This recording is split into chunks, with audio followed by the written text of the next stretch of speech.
In this lesson, we're going to look at the conjugation of ER verbs, subject pronouns, and affirmative and negative sentences. First of all, you need to know that in French, the verb system for regular verbs is composed of three groups of regular verbs. The groups are determined by the infinitive forms, as if when you say to speak, to finish, to read in English. And the three groups are based on the endings of the infinitives. The first group has an ending in ER, the second group an ending in IR, and the third group an ending in RE. What's left of the infinitive is called the stem of the infinitive. All right? Now, if you're dealing with an irregular verb in French, it's because there's either a stem change, and that stem I was just telling you about, or the endings don't follow the regular normal scheme of things. All right?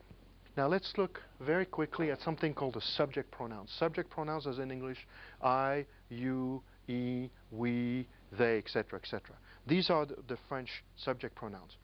Je, which becomes J apostrophe when it's followed by a vowel or a mute H. Tu, il, for masculine singular. Elle, feminine singular, to correspond to she. And on, which corresponds to the English one. Now, il and elle can also be used to express it. Okay? Nous, we, in English. Vous, you in English. Il is they for masculine plural. Elle is they for feminine plural. Now, you notice that I use two forms of you, the tu and the vous. The tu is the form that you use when you're talking to your friends, when you're talking to your parents, when you're talking to close relatives, and so forth. Vous is the form of address which is more formal, which you will use, for instance, with your boss, with somebody that you're not acquainted with somebody that is important, etc., etc. So vous is used for formal, tu is used for informal. Let me go over the forms real quick one more time. Je, tu, il, elle, on, nous, vous, il, elle. So now we can try to look at the conjugation of a ER verb, and this is the infinitive. It ends in ER, first group verb, and that's the verb to speak, parler. All right? The infinitive is made of a stem, as I was telling you, and an ending. And all the regular ER verbs in French will follow the same scheme. You remove the ending, ER, what's left is the stem.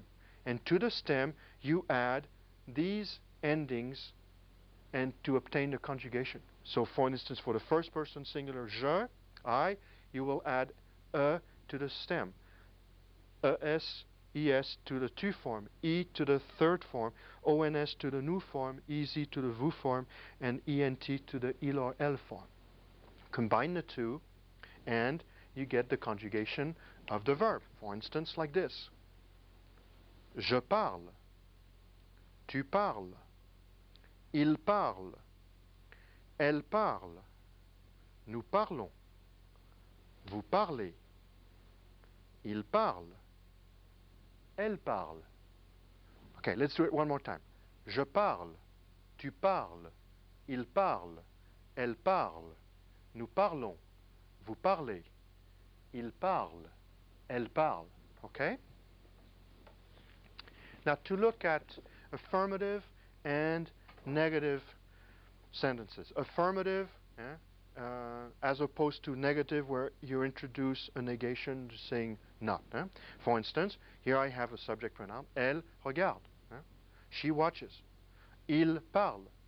He speaks. How do you make these statements negative? By introducing the negation ne pas. And you notice that the negation goes around the conjugated verb. And you notice the ne in front and pas afterwards to express not. All the negations in French are built with two words, a ne and something else. The one that you will see most often is ne pas, not. So if you say affirmatively, elle regarde, negatively you would say, elle ne regarde pas. If you say, il parle, negatively you will say, il ne parle pas.